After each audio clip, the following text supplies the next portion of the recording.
انتفخ وكاد أن ينفجر. لم يكن جسد مارادونا ينتفخ فقط، بل كان يصرخ. سنة مفرطة، تضخم غير طبيعي، وجه منتفخ بالكاد يرى من بين تلال اللحم. كانت شرايينه تختنق من الداخل، وكان قلبه يعمل فوق طاقته، كما لو أنه يصارع جسدا لا يمكن السيطرة عليه. تخيل أن الرجل الذي أبهر العالم برشاقته في مونديال 86 بات عاجزا حتى عن ربط حذائه. في سنواته الأخيرة لم يكن يمشي، بل كان يدحرج جسده المثقل من غرفة إلى أخرى، يلهث حتى عند الحديث ويئن من أقل مجهود. لقد خرج وزنه عن السيطرة. أطباء قالوا إنه كان أشبه بقنبلة بشرية قابلة للانفجار. كل وجبة كان يتناولها كانت تقربه أكثر من الموت، وكل يوم يمر كان يرى في عيون الناس الشفقة لا المجد. هل يمكن لجسد أن يحتمل كل هذا المجد وكل هذا الانهيار؟ كيف لإنسان أن يولد أسطورة ويموت وحيدا مكسورا منسيا؟ هل مات مارادونا بسبب قلبه، أم بسبب وزنه، أم بسبب من تركوه يتعفن حيا؟ اليوم لن نحكي فقط عن موت مارادونا، بل عن اللحظات الأخيرة، عن جسده الذي كان سينفجر من السمنة، عن العتمة التي عاشها بعد الأضواء. استعدوا، فأنتم على موعد مع القصة التي لا يريد أحد أن يرويها، قصة سقوط الأسطورة دييغو أرماندو مارادونا. هل يمكن لجسد أن يحتمل كل هذا المجد وكل هذا الانهيار؟ كيف لإنسان أن يولد أسطورة ويموت وحيدا مكسورا منتفخ الجسد متهالك الروح؟ دييغو مارادونا، من مجد التتويج في المكسيك إلى ظلال الوحدة والندم في بوينس آيرس. استعدوا للدخول إلى الغرفة التي أغلق بابها إلى الأبد، حيث مات مارادونا لا كما يموت البشر، بل كما تنهار الأساطير. ولد دييغو في أحد أكثر أحياء بوينس آيرس فقرا، في لا فيوريتو.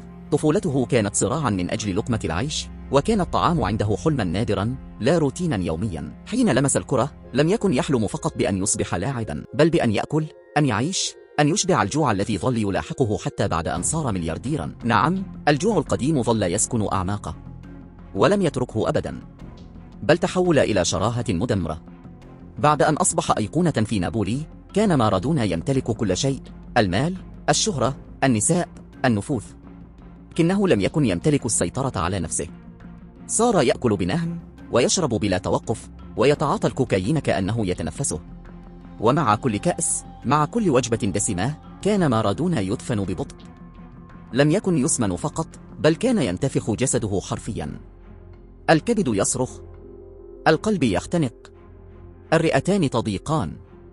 كانت معدته لا تمتلئ أبدا، كأنها بئر لا قاع لها، تلتهمه من الداخل. في بداية الألفية الجديدة ظهر مارادونا بوزن صاد، أكثر من 120 كيلوغراما على جسد لا يتجاوز طوله 165 مترا. وجهه انتفخ حتى اختفت ملامحه، بطنه برز كأنه يحبس داخله سنوات من القهر، ومشيته لم تعد إلا جهدا ثقيلا محملا بالألم. صوره انتشرت في الإعلام وهو على شفا الانفجار. وصفه أحد الصحفيين الأرجنتينيين قائلا: لم يعد مارادونا يمشي، بل يدحرج نفسه من مكان لآخر. أصيب بالسكري، وارتفع ضغط دمه، وكان على وشك أن يفقد ساقه اليمنى. لقد صار أسيرا لجسده لا لأعدائه. سنة 2005 سافر إلى كولومبيا وخضع لعملية تكميم معدة. بالفعل خسر وزنا كبيرا، وعاد الأمل في عينيه للحظة، لكنه لم يكن مستعدا لمواجهة الألم الحقيقي. الوحدة. عاد مارادونا للسنة مجددا. عاد ليأكل بكثافة، وليشرب، وليدمن الوجع. من حوله كانوا يهتفون له، لكن لا أحد يعتني به حقا. جسده بدأ يتآكل من الداخل، وانتفاخه لم يكن سوى عرض لمأساة أعمق. في أكتوبر 2020 بدأ مارادونا ينسى، يتلعثم، يفقد التوازن. تم نقله إلى المستشفى، وهناك اكتشف أنه يعاني من نزيف دماغي تحت الجافية. خضع جراحة معقدة، وتم إخراج التجلط من دماغه، لكن الجسد كان قد بدأ العد التنازلي. خرج من المستشفى، نقل إلى منزل خاص ليتابع مرحلة النقاهة، لكن لا أطباء مختصين، لا تجهيزات، لا متابعة حقيقية، فقط عزلة وحراس ومهدئات. يوم 25 من نوفمبر لسنة 2020 في تمام الساعة 11 صباحا توقف قلب دييغو أرماندو مارادونا. وجد ميتا على سريره في غرفة باردة يحيط به الصمت.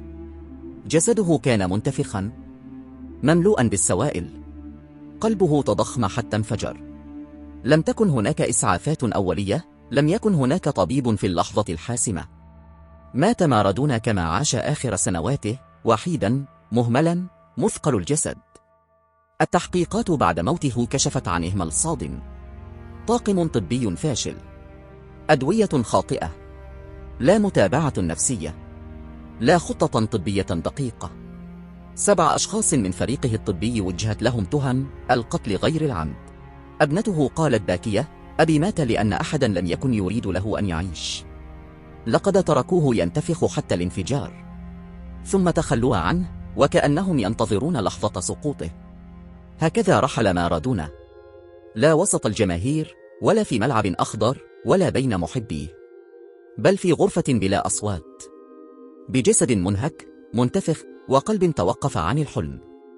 لقد كان مارادونا أسطورة، لكنه كان إنسانا أيضا.